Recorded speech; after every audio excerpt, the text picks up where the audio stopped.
Assalamualaikum warahmatullahi wabarakatuh. Perkenalkan, nama saya Desna Farah Ramadhani dengan NIM 3333240126 kelompok 12 pada praktikum penelitian operasional 2 modul 2 network analysis pada shift 1. Di sini kita ada dua study case, yaitu yang pertama, sebuah perusahaan jasa pengiriman memiliki rute sebagai gambar berikut. Tentukan rute terpendek yang dapat dilalui mobil ekspedisi dari daerah A ke daerah G. Dari A ke B itu 6 km, A ke C itu 4 km, B ke C itu 5 km, B ke E itu 7 km, dan seterusnya sampai terakhir itu G ke F itu 4 km. Di sini merupakan, karena kita menentukan rute terpendek, maka metode yang digunakan itu shortest route. Pertama, kita bisa ke RStudio terlebih dahulu dengan menginstal dan aktifkan package dengan iGraph. Kenapa pakai iGraph? Fungsinya itu untuk memunculkan fungsi-fungsi untuk kita membuat diagramnya. Di sini kita bisa langsung blok dan nge-running aja. Kemudian kita mendefinisikan simpul dan sisi dengan bobot. Pertama, kita buat edges-nya pakai data frame. Terus kita buat matriks di sini. Matriksnya itu ada 3 kolom. Yang pertama itu from, kedua to, dan ketiga itu weight. Weight-nya itu merupakan jaraknya. Jadi dari soal juga kan sudah ada gambar arah panahnya. Nah, kita sesuaiin aja. Yang pertama itu di sini dari from A to B dengan jarak 6 km, from A ke C itu 4 km, from B ke C itu 5 km, dan selanjutnya sampai from G ke F itu 4 km.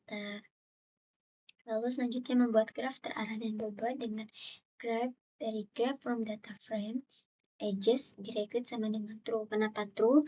Karena kita akan mencari tahu rute terpendek dari A ke G, berarti harus ada arahnya. Nah, fungsinya itu biar di diagramnya muncul anak panahnya. Kemudian selanjutnya itu membuat graf terarah dan bobot. Selanjutnya itu membuat plot graph di sini untuk warna dari grafiknya dan juga size-nya. Kemudian di sini juga kita pakai shortest route, maka sintaksnya itu seperti ini, dari grab from A to G dengan jaraknya. Kemudian bisa langsung ditulis lagi, dan kita pakai sintaks hitung dan tampilkan jarak total dari jalur terpendek A ke G. Lalu kita bisa langsung ngebloknya dan ngerunningnya. Maka akan muncul hasilnya itu seperti ini. Jadi hasilnya itu mobil ekspedisi dari daerah A ke G itu melalui rute CEG dan total jarak sebesar 16 km dari A ke G, sehingga rute tersebut menjadi jalur paling efisien. Kemudian kita bisa langsung ke POM-QM aja. Jadi di sini kita bisa langsung ke POM-QM, lalu ke modulnya dan ke networks. Kemudian kita pilih new dan kita pakai shortest route. Kemudian nanti ada pilihan untuk ada berapa total percabangan, itu ada 12, dan kita pakai yang directed. Di sini start node itu merupakan from, end node itu merupakan to, dan distance itu merupakan jaraknya. Di sini juga kita mengubah dari abjad ke angka. Kayak dari A itu menjadi 1, dari kalau B itu jadi 2, C itu 3, dan seterusnya. Setelah data sudah kita isi, kita bisa langsung solve aja. Dan di sini hasilnya itu sama kayak di RStudio, yaitu total jaraknya juga 16 km. Kemudian nomor 2, itu perusahaan manufaktur yang memproduksi material handling mengirimkan ke 7 tempat yang berbeda. Dari A ke B itu 3 km, A ke C 3 km, B ke C 3 km, C ke D 3 km, D ke E 3 km, dan selanjutnya. Lalu kita di sini akan menentukan rute yang dapat memaksimalkan pengiriman dari kota A ke kota lainnya dengan mempertimbangkan keterbatasan jalan. Di sini di RStudio, kita bisa memakai sintaks ini. Yang pertama, mendefinisikan simpul dan sisi dengan bobot waktu tempuh dalam jam dengan rumus yang sama, yaitu edges data frame.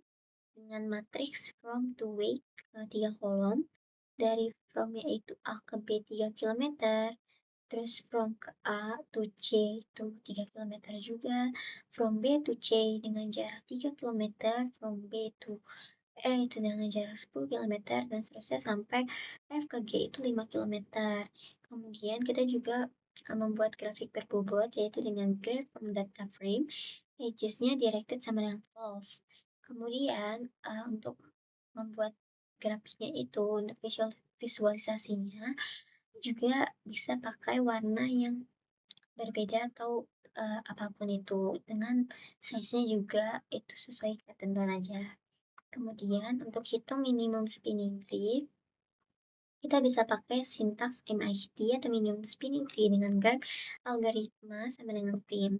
Kemudian untuk plotnya, untuk visualisasi bisa pakai warna yang berbeda dan size yang berbeda, tapi di sini aku pakai warna yang berbeda dengan size yang sama. Kemudian kita akan menampilkan sisi yang membentuk minimum spinning tree dengan memprint data frame. Kemudian kita juga menghitung total bobot minimum spinning tree dengan sintaks total weights-nya. Kemudian kita bisa langsung blok dan running. Maka akan muncul grafik yang seperti ini, dan grafik spinning tree-nya itu seperti ini. Dan hasilnya juga udah ada. Itu dari from A to C dengan jarak 3 kilometer, dan B ke C, B ke F, C ke D, D ke E, dan E ke G. Kemudian untuk total jarak minimumnya itu 17 kilometer. Di sini juga bisa divisualisasi di gambar ini. Kemudian kita bisa langsung ke POMQM aja. Di POMQM ini sama aja kayak tadi. Di sini ada total percabangan 12. Pertama, sebelumnya kita bisa ke modul, lalu ke networks, terus ke new, dan kita pakai minimum spinning tree dengan total percabangan 12. Kemudian di sini kita bisa ngisi data, sesuaiin aja sama di soal atau di RStudio yang tadi, dengan start node itu from, end node itu to, dan posisinya. Kemudian di sini sama aja, A itu kita ubah jadi 1, B itu kita ubah jadi 2, C itu ubah jadi 3, dan seterusnya. Terus kalau kita udah isi data begini, kita bisa langsung solve, dan hasilnya itu sama kayak di RStudio, itu total jaraknya itu 17 km. Di sini untuk interpretasi hasil itu dapat disimpulkan bahwa ini nomor 1, rute terpendek dapat dilalui melalui mobil ekspedisi dari daerah A menuju daerah G melalui rute A, C, E, G dengan total jarak sebesar 16 km, sehingga rute tersebut menjadi jalur efisien untuk proses pengiriman. Kemudian nomor 2, dapat disimpulkan juga bahwa jalur pengiriman dari kota A ke kota lainnya dengan jalur terpilih yaitu A ke C, B ke C, B ke F, C ke D, D ke E, dan E ke G itu total jarak minimumnya sebesar 17 km. Segitu saja dari saya, kurang lebihnya mohon maaf. Wassalamualaikum warahmatullahi wabarakatuh.